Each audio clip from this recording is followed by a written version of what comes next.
नया साल कोई जादू नहीं, जादू रोज की मेहनत से बनता है। हम लोग एक मिथ बनाकर रखी हुई है कि नए साल में हम कुछ करने से जो पहला दिन होता है वैसे ही साल भर होता है। तो ये एक दृढ़ निश्चय करने से होता है, खुद में बदलाव लाने की कोशिश से होता है। क्योंकि साल तारीखों से बदल जाता है, लेकिन हमें भविष्य अपना बदलने के लिए अपनी आदतों को बदलना पड़ता है। तो आप लोग से उम्मीद है कि आप लोगों ने इस साल इतना अपने लिए तय कर लिया होगा कि हम डटे रहेंगे, बने रहेंगे और डेली पूरे डिसिप्लिन के साथ इस साल को हम यूपीएससी के लिए डेडिकेटेड होके या जो कोई स्टेट पीसीएस वगैरह दे रहे हैं उसके लिए डेडिकेटेड होकर तैयारी करेंगे। और आपकी इसी तैयारी में मदद करने के लिए हम इस गुड नाइट क्लास के तहत रोज 11 बजे मिलते हैं 10 एमसीक्यू के साथ, जिसमें डिटेल एनालिसिस किया जाता है। जिसमें नाम के लिए तो 10 क्वेश्चन होते हैं, लेकिन इन 10 क्वेश्चनों के साथ कई क्वेश्चनों की हम यहाँ पे लगभग 30 से 40 क्वेश्चनों की चर्चा हम यहाँ पे कर लेते हैं। तो डेली वाइज आपका फैक्ट रिवीजन हो जाता है, करंट अफेयर रिवीज हो जाता है। तो इस सीरीज में आपको जुड़ने के लिए आपको भविष्य में जरूर फायदा होगा, ये हमारी गारंटी है। जब 24 मई को आप पेपर देकर निकलेंगे तो इस टेस्ट सीरीज जो हम अभी चला रहे हैं रोज रात को, जो आप रील देखकर शॉर्ट देखकर शुरू करते थे, मतलब सोने जाते थे, वो एक 10 क्वेश्चन की सीरीज देखते हैं जहाँ पे आपके क्वेश्चन गलत होते हैं। उन क्वेश्चनों को आपके माइंड में चलता है कि हमने इतना गलत किया, तो उनको सही करने का प्रयास आप सुबह से चालू कर देते हैं। तो ऐसे ही प्रयास आप करते रहिए, आप सफल जरूर होंगे। तो नमस्कार दोस्तों, आप सभी का बहुत बहुत स्वागत है हमारी इस गुड नाइट क्लास में। तो आज का हमारा जो पहला क्वेश्चन है उसकी हम देखते हैं, चर्चा करते हैं। तो पहला क्वेश्चन हमारा जो है वो भारतीय संविधान के अनुच्छेद, एक मिनट, जैसा कि हम लोग ने 80 क्वेश्चन तक देख लिया है, ठीक है। तो आज हमारा 81 क्वेश्चन है, जिसमें है कि भारतीय संविधान के अनुच्छेद 14 में संदर्भ में निम्नलिखित कथनों पर विचार करना है। तो आर्टिकल 14 के संदर्भ में हमें बात करनी है, ठीक है। पहला है कि भारत विधि के शासन का मूल आधार है। भारत में विधि का शासन का मूल अधिकार है, ठीक है। दूसरा है कि एकमात्र मूल अधिकार है जो प्रकृति में निरपेक्ष है। तो उपरोक्त कथनों में से हमें सही कथन का जवाब देना है। तो इसी एनर्जी के साथ आप हमारे साथ जुड़े रहिएगा। हम डेली ये वीडियो लाएंगे 10 क्वेश्चन के साथ और आपको फैक्ट और कॉन्सेप्ट दोनों रिवाइज करेंगे, ठीक है। तो इसके आंसर की हम आज अगर बात करें तो देखिए, हमारा भारत का संविधान जो है वो विधि के शासन का मूल अधिकार तो है, इसे हम नकार नहीं सकते, एकदम सही बात है। लेकिन एकमात्र मूल अधिकार है आर्टिकल 14 जो निरपेक्ष बनाता है, ये बिल्कुल गलत है, ठीक है। इस हिसाब से हमारा आंसर जो हो जाएगा ऑप्शन नंबर ए। चलते हैं नेक्स्ट क्वेश्चन पर। नेक्स्ट क्वेश्चन है हमारा संविधान सभा से कि निम्नलिखित कथनों पर विचार कीजिए। तो संविधान सभा का गठन जो है माउंटबेटन योजना के तहत हुआ था, तय किया गया था कि संविधान सभा का गठन होगा। दूसरा है कि इसमें जो भारतीय समुदाय थे उसमें कोई भी सदस्य शामिल नहीं था।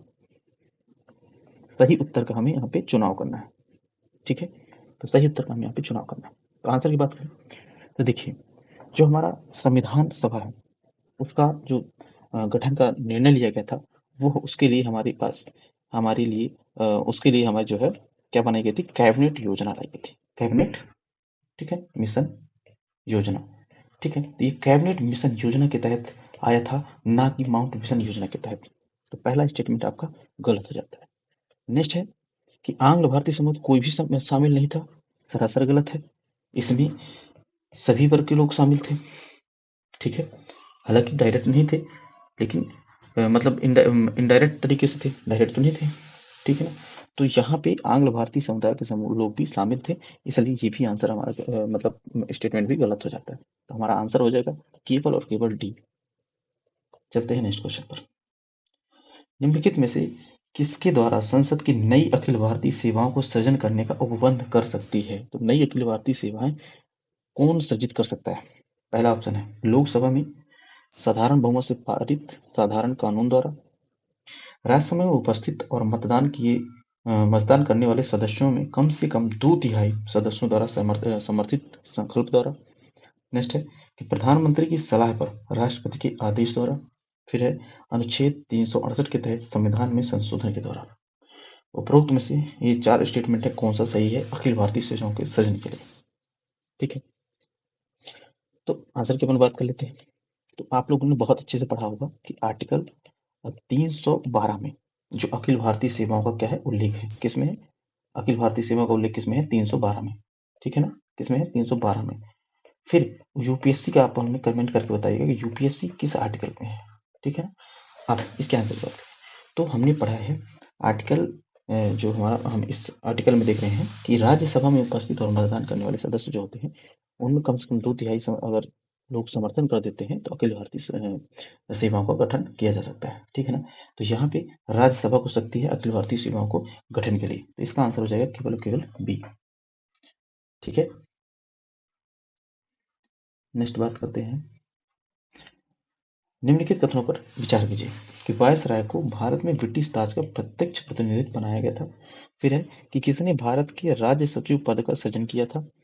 इसने मतलब इसने जो भी नीचे स्टेटमेंट दिया हुआ है, एक अधिनियम दिया हुआ है, ठीक है, उसकी बारे विशेषता बताई गई है। ठीक है, तो इसने राज्य सचिव पद का सृजन किया था।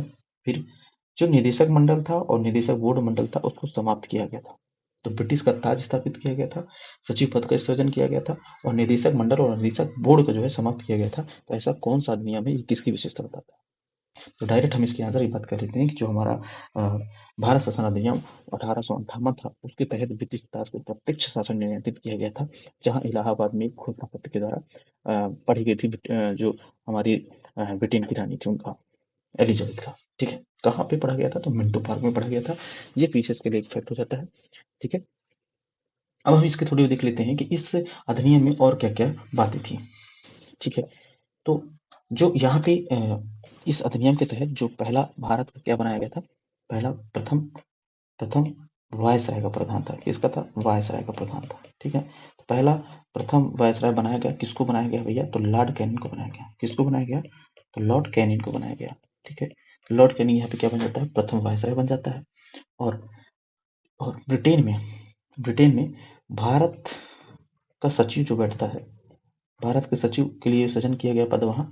ठीक है, और इसके लिए 15 सदस्यीय क्या किया गया? एक समिति का गठन किया गया, एक परिषद बनाई गई 15 सदस्यीय। ठीक है, तो भारत की परिषद बनाई गई 15 सदस्यीय।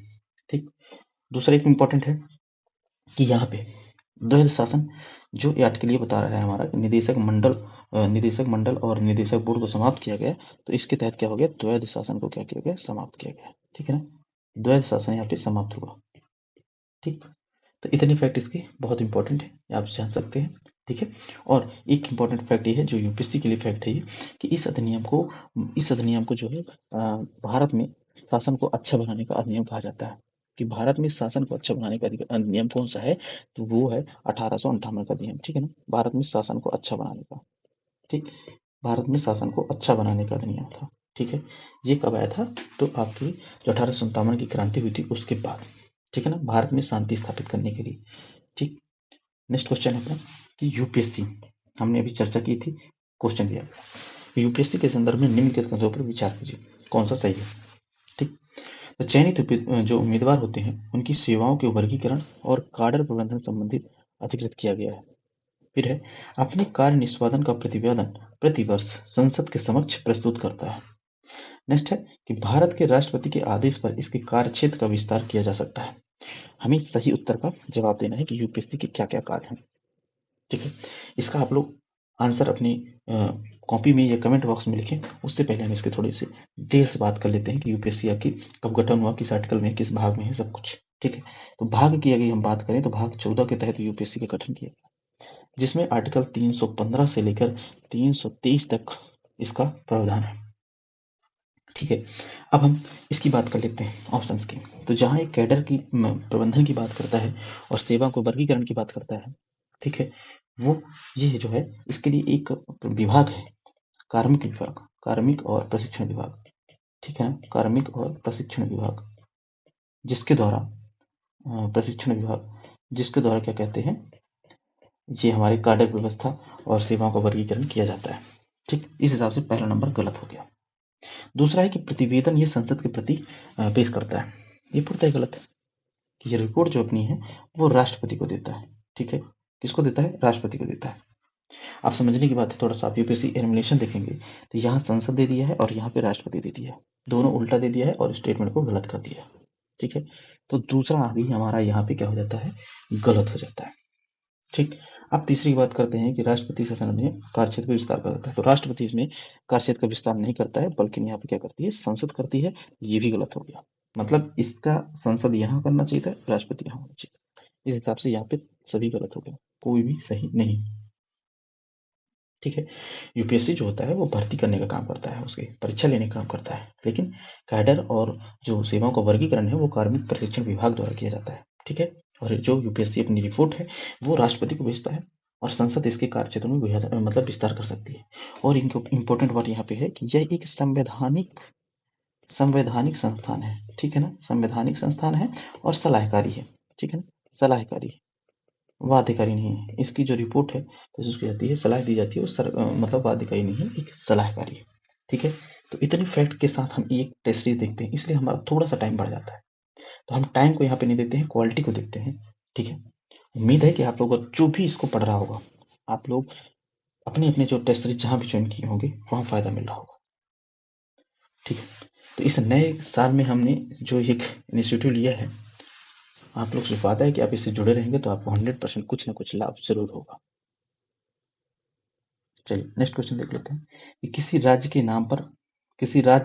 नाम में परिवर्तन से संबंधित विधेयक में संसद में पूर्ण बहुमत से पारित करना होता है। ठीक है। नेक्स्ट है, किसी राज्य के नाम में परिवर्तन से संबंधित विधेयक को केवल राष्ट्रपति की पूर्व समिति द्वारा स्वीकृत या संसद में पुनर्स्थापित किया जा सकता है। उपरोक्त में से हमें सही कथन का चुनाव करना है, सही कथन बताना है कि कौन सा ऑप्शन सही है। ठीक। तो इसमें जो बोला गया है कि संसद में पूर्ण बहुमत से पारित होता है, पूर्ण बहुमत से पारित होता है। तो पहले तो आप ये बताइए कि जो सीमा परिवर्तन और नाम परिवर्तन की बात है राज्यों को, ये किस आर्टिकल में, ये किस आर्टिकल में है। ठीक है ना। इसके बाद अब हम इसकी बात कर लेते हैं कि जो इसका संसद में से एक साधारण बहुमत से पारित हो जाता है। ठीक है ना, साधारण बहुमत से पारित होता है, ना कि पूर्ण बहुमत से। ठीक। तो ऑप्शन नंबर ए तो गलत हो गया। फिर बात आ जाती है यहाँ पे कि कैसे, तो इसमें राष्ट्रपति की पूर्व अनुमति आवश्यक होती है, बिल्कुल सही बोला है। ठीक है ना, इसके बाद ही संसद में पुनर्स्थापित किया जा सकता है। ठीक। इस हिसाब से हमारा आंसर जो हो जाएगा केवल और केवल दो सही आंसर हो जाएगा। ठीक है। सीमा परिवर्तन जो है इसका प्रावधान जो है आर्टिकल 3 में है। ठीक है। ये अपने राज्य के, और कोई नया अगर राज्य जोड़ा जाएगा वो आर्टिकल 2 में है।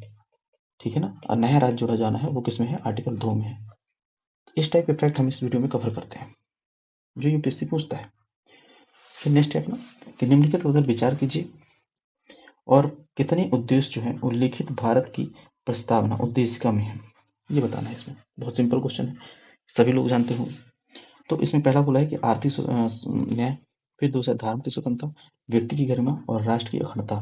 ये चारों ही हमारे उस प्रस्तावना में वर्णित है। ठीक है। लेकिन यदि यहीं पे अगर मूल संविधान जोड़ दिया होता, प्रश्न में अगर मूल संविधान आ जाता और आप ध्यान नहीं देते तो क्वेश्चन यहाँ पे गलत हो जाता, क्योंकि यहाँ पे राष्ट्र की अखंडता जो है ये तो है, सॉरी सही है, क्योंकि अखंडता एवं क्या जोड़ा गया था, देश की अखंडता एवं एकता। ठीक है ना, तो ये सारे शब्द जोड़े गए थे, ये आप ध्यान रखना है। ठीक है। अगर मूल संविधान यहाँ पे लिखे या इस टाइप का क्वेश्चन बनाता है क्वेश्चन, तो इसे ध्यान देना है आपको। ठीक है। इस हिसाब से हमारा इसका जो आंसर हो जाएगा वो डी ऑप्शन, चारों के चारों इसमें सही है। ठीक है। ये प्रस्तावना में हमारे इसके उद्देश्य वर्णित है, सामाजिक आर्थिक न्याय की शामिल किया गया है। ठीक है। नेक्स्ट है, पहले हम नीचे देखते हैं। इस टाइप के क्वेश्चन में पहले आप थोड़ा सा नीचे पढ़ लिया करें तो आसानी होगा ये ऑप्शन पढ़ने से पहले, क्योंकि आपको इसको पढ़ेंगे फिर से समझ में नहीं आएगा क्या पूछ रहा है, इसके बाद यहाँ से दिक्कत। तो पहले इसे पढ़ लेते हैं कि कितनों में लॉर्ड कैनिंग ने 1862 में जो विधान परिषद के लिए मनोनीत किया गया था, उपरोक्त में से कितनों को जो लॉर्ड कैनिंग की 1862 की विधान परिषद थी उसमें मनोनीत किया गया था, तो कौन कौन से थे, बनारस के राजा, पटियाल के महाराजा, ये सर दिनकर राव। तो उपरोक्त में से जो तीनों हैं, ये तीनों ही तीनों इनके परिषद में क्या किए गए थे, शामिल किए गए थे। ठीक है। किस अधिनियम द्वारा, ये तो 62 में परिषद बना था। ठीक है। अब जो अधिनियम था इसमें 1861 वाला, यहाँ पे एक और इम्पोर्टेंट काम हुआ था कि यहाँ पे जो हमारा जो जैसे जो गवर्नर था हमारे, है ना, गवर्नर था, उसे अध्यादेश जारी करने का दे दिया गया था, आदेश। ठीक है ना, तो अध्यादेश करने का अधिकार यहाँ पे दिया गया, अध्यादेश जारी करने का, और कितने तरीके, 6 माह तक के लिए। ठीक है ना, तो ये एक फैक्ट यहाँ पे इस संविधान संशोधन से, ये हमारा जो संविधान संशोधन नहीं, सॉरी, जो हमारा भारतीय परिषद अधिनियम है, इसके तहत ये इंपॉर्टेंट फैक्ट है, अध्यादेश। ठीक है, और ये तीनों महाराजाओं को जो उनके कैनिन की परिषद में शामिल किया गया था। ठीक है, अब नेक्स्ट कि वित्तीय आपात। वित्तीय आपात के संबंध में निम्नलिखित कथनों पर विचार कीजिए। पहला है कि वित्तीय आपातकाल की घोषणा जो होती है वो साधारण बहुमत से पारित की जा सकती है। फिर है कि वित्तीय आपातकाल की घोषणा दोनों सदनों के विशेष बहुमत के से वापस लिया जा सकता है। विशेष बहुमत से लिया जा सकता है, वापस लिया जा सकता है, और दोनों सदनों से। ठीक है, ध्यान से पढ़िएगा इसको। इसके बाद है वित्तीय आपातकाल की घोषणा केवल एक बार 1991 में वित्तीय संकट के दौरान आई थी। तो कौन सा सही है, हमें ये बताना है। तो आपको एक फैक्ट बता देता हूँ कि अभी तक भारत में एक भी बार वित्तीय संकट नहीं आया है। वित्तीय संकट, वित्तीय आपातकाल नहीं लगा है। ठीक है ना, वित्तीय आपातकाल नहीं लगा है। ठीक है, अब वित्तीय आपात है किस आर्टिकल में? तो 360 में है। ठीक है ना, आर्टिकल 360 में वित्तीय आपातकाल है। तो ये वाला गलत हो। हालांकि 1991 में वित्तीय संकट आया था। तो वित्तीय संकट पूछे तो ठीक है, लेकिन वित्तीय आपातकाल लगाया गया था, ये गलत है। आज तक कभी एक बार भी नहीं लगा। तो तीसरा स्टेटमेंट गलत हो गया। अब हम एलिमिनेट कर देते हैं। तो ये दो ऑप्शन तो एलिमिनेट हो गया। अब आती है कि वित्तीय आपातकाल की जो घोषणा है दोनों सदनों में विशेष बहुमत से वापस ली जा सकती है। ये गलत है। विशेष बहुमत की यहाँ पे जरूरत नहीं, गलत है, क्योंकि ये साधारण बहुमत से हो जाता है। ठीक है, साधारण बहुमत से हो जाता है, विशेष बहुमत की यहाँ पे जरूरत है नहीं। ठीक, तो पहला जो ऑप्शन अपना है, पहला जो अपना ऑप्शन सही है कि साधारण बहुमत से घोषणा हो जाती है, तो बिल्कुल सही है। ठीक, अब इसका आंसर क्या हो जाएगा? केवल और केवल ए नंबर इसका आंसर सही हो जाएगा। ठीक है, नेक्स्ट है कि केंद्रीय सूचना आयोग CIC के बारे में बताया गया है, सेंट्रल इंफॉर्मेशन कमीशन के बारे में। ठीक है, तो आप इसे कमेंट करके बताइए कि कैसा है, वैधानिक है, संवैधानिक है, या कार्यकारी है। चलिए क्वेश्चन देखते हैं। तो पहला विकल्प है कि इसमें एक मुख्य सूचना आयुक्त और 10 से अधिक जो है सूचना आयुक्त होते हैं। मुख्य सूचना आयुक्त 5 वर्षों की अवधि के लिए पद धारण करेगा। मुख्य सूचना आयुक्त का जो वेतन भत्ते हैं वो मुख्य निर्वाचन आयुक्त के समान होते हैं। तो सही कथन हमें इसमें बताना है। ठीक है, सही कथन बताना है। ठीक, अब इसके बारे में हम थोड़ा सा बात कर लेते हैं। ठीक है, तो जो CBC है ये संवैधानिक नहीं है। ठीक है ना, एक मिनट, ये एक गैर संवैधानिक संस्था है, गैर संवैधानिक संस्था है। इसे IT एक्ट, ठीक है ना, इसे RTI एक्ट 2005 के तहत लाया गया था। सूचना के अधिकार अधिनियम के द्वारा इसे स्थापित किया गया था। ठीक है ना, RTI एक्ट के द्वारा इसे स्थापित किया गया था।